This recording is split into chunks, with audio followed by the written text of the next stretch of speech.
Hello दोस्तों, आप देख रहे हैं डी कोड इंडियन। आपको पता होगा कि पिछले कुछ सालों से हमारे देश में नए लेबर लॉ को लागू करने के बारे में बहुत ज़्यादा बातें हो रही हैं। अब फाइनली यहाँ पे कहा जा रहा है कि 1 जुलाई 2022 से ये जो नया लेबर लॉज है वो हमारे देश के अंतर्गत लागू हो जाएगा। और मेनली इसके अंतर्गत 4 लेबर लॉ हैं जो कि लागू होने वाले हैं। आप यहाँ पे देख सकते हैं। सबसे पहला है code on wages 2019, industrial relations code 2020, social security code 2020, occupational safety health and working conditions code 2020। तो इसे कहा जा रहा है कि ये सारे लेबर लॉ 1 जुलाई 2022 से लागू हो जाएंगे। और इसके लागू होने के साथ ही हमारे देश के अंदर बहुत सारे चीज़ों में बदलाव होने वाला है। जैसे कि जो अभी ऑफिस वर्किंग आवर्स है, आप जितने देर काम करते हैं उसमें एक बदलाव होने वाला है। एम्प्लॉयज़ प्रोविडेंट फंड कंट्रीब्यूशंस के अंदर बदलाव होने वाला है।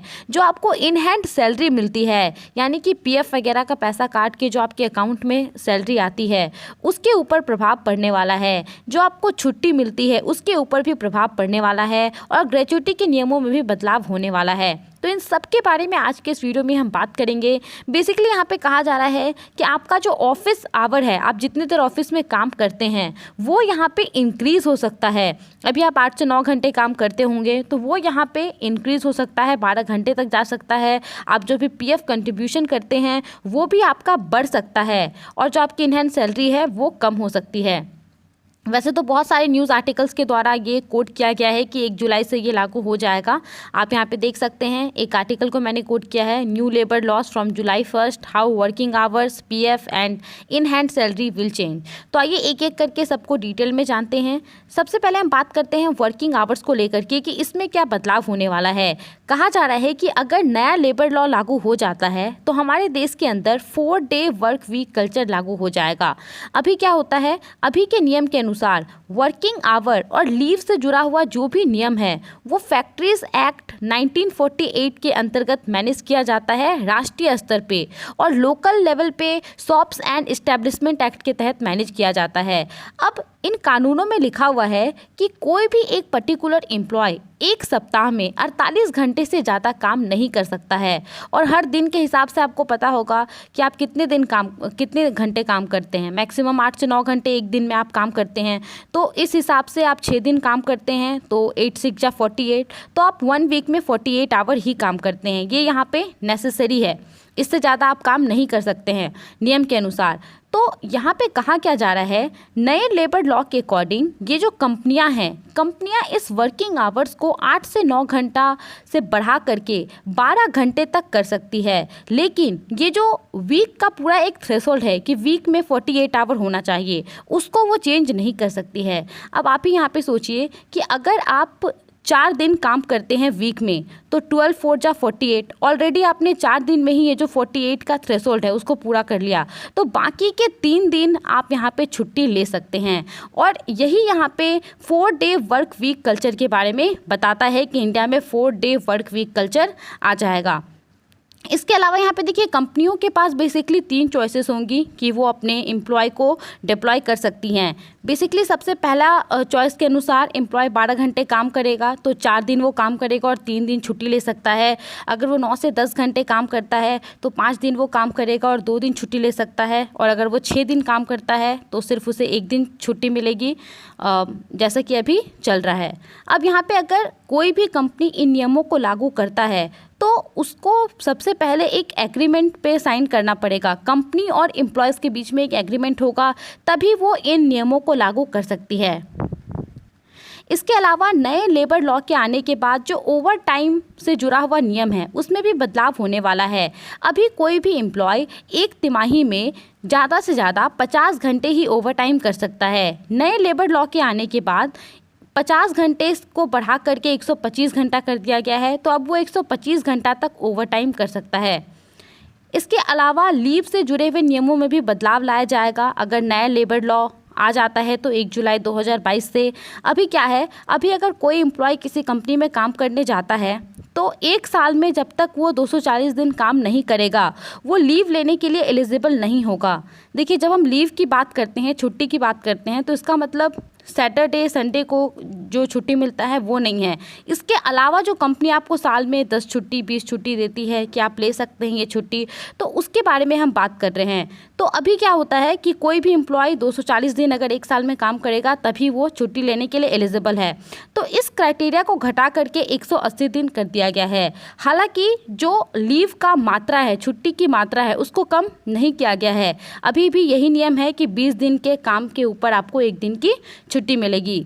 इसके अलावा आप 30 दिन तक के छुट्टी को कैरी और फॉरवर्ड कर सकते हैं। अब मान लीजिए कि एक साल में आपको 20 छुट्टी मिल रही है, आपने इन 20 छुट्टी का इस्तेमाल नहीं किया तो आप इसे अगले साल फॉरवर्ड कर सकते हैं। इसके अलावा अगर आपके पास बहुत सारी छुट्टी जमा है तो यहाँ पे आप उसको इन कैश करवा सकते हैं। मतलब कि छुट्टी के मान लीजिए कि आपके पास 40 छुट्टी है, तो इसके बदले में अगर आपने इसका इस्तेमाल नहीं किया तो इसके बदले में आपको कंपनी कैश देगी, पैसा देगी। यही होता है लीव इनकैशमेंट। तो इसको यहाँ पे मैंडेटरी कर दिया गया है, अनिवार्य कर दिया गया है।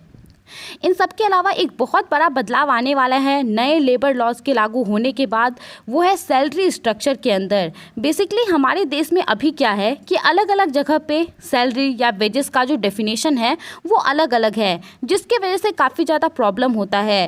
तो लिटिगेशन को यहाँ पे कम करने के लिए हर एक जगह पे वेजेस के डेफिनेशन को एक जैसा बना दिया गया है, और इसी डेफिनेशन के एक जैसा बनने के बाद हर जगह इसमें जो बदलाव लाया गया है, कहा जा रहा है कि जो आपकी इन हैंड सैलरी है वो कम हो जाएगी और जो पीएफ कंट्रीब्यूशन है, ग्रेच्युटी है, वो बढ़ जाएगा।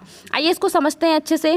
तो बेसिकली जो नया सैलरी का डेफिनेशन है उसके अनुसार कहा गया है कि किसी भी एम्प्लॉय का जो सीटीसी होगा उसका 50% उसे बेसिक पे के रूप में दिया जाएगा, मिनिमम 50%, और जो बचा हुआ रहेगा वो उसे एज अ अलाउंसेस के रूप में दिया जाएगा। लीव, ट्रैवल, एचआरए, कन्वीनियंस, ये सब।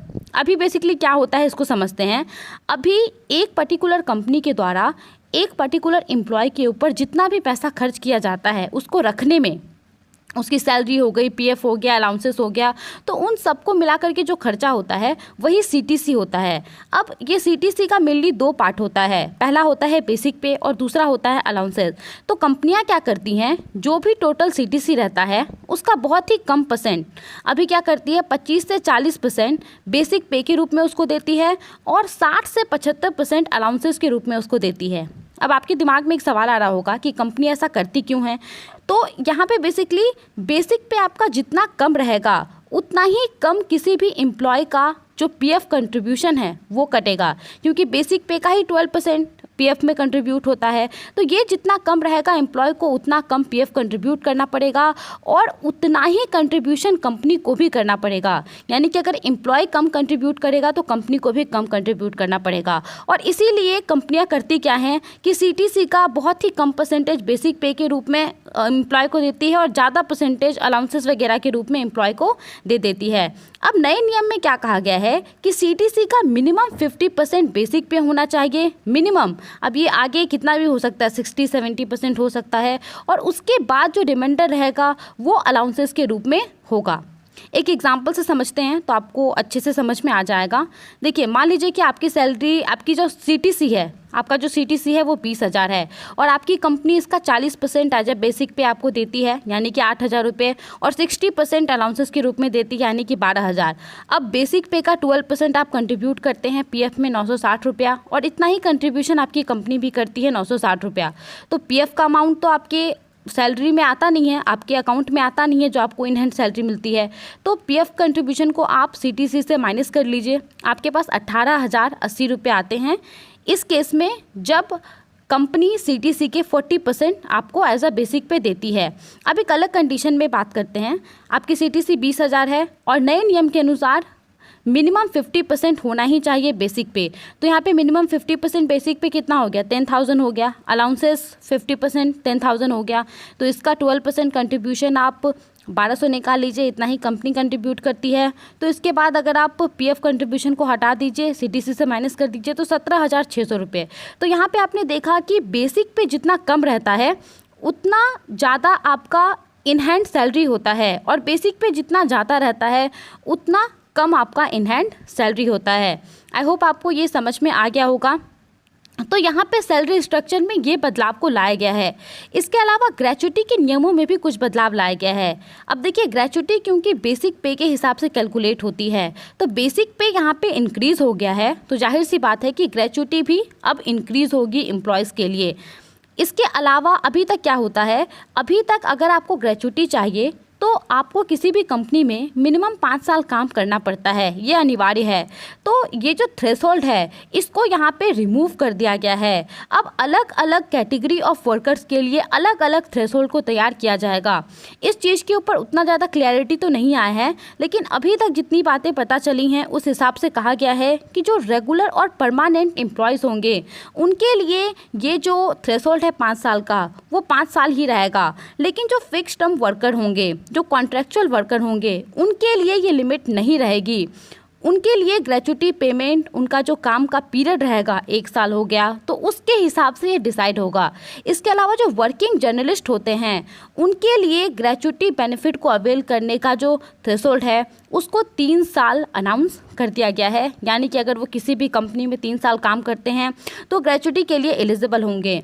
इन सब के अलावा ये फैसला क्यों लिया गया है ग्रेच्युटी से जुड़ा हुआ, तो बहुत ही ज़्यादा इसका ग्रोइंग डिमांड था। काफ़ी ज़्यादा लोग डिमांड कर रहे थे कि ग्रेच्युटी एलिजिबिलिटी क्राइटेरिया को 5 साल से हटा करके 1 साल और 3 साल के बीच में कर देना चाहिए, क्योंकि आजकल जॉब सिक्योरिटी घट रही है और जो कॉन्ट्रैक्ट बेसिस पे लोगों को काम मिल रहा है वो बहुत ज़्यादा हो रहा है। तो 5 साल लोग काम कर ही नहीं पा रहे हैं, जिसके वजह से वो ग्रेच्युटी के लिए एलिजिबल हो ही नहीं पा रहे हैं।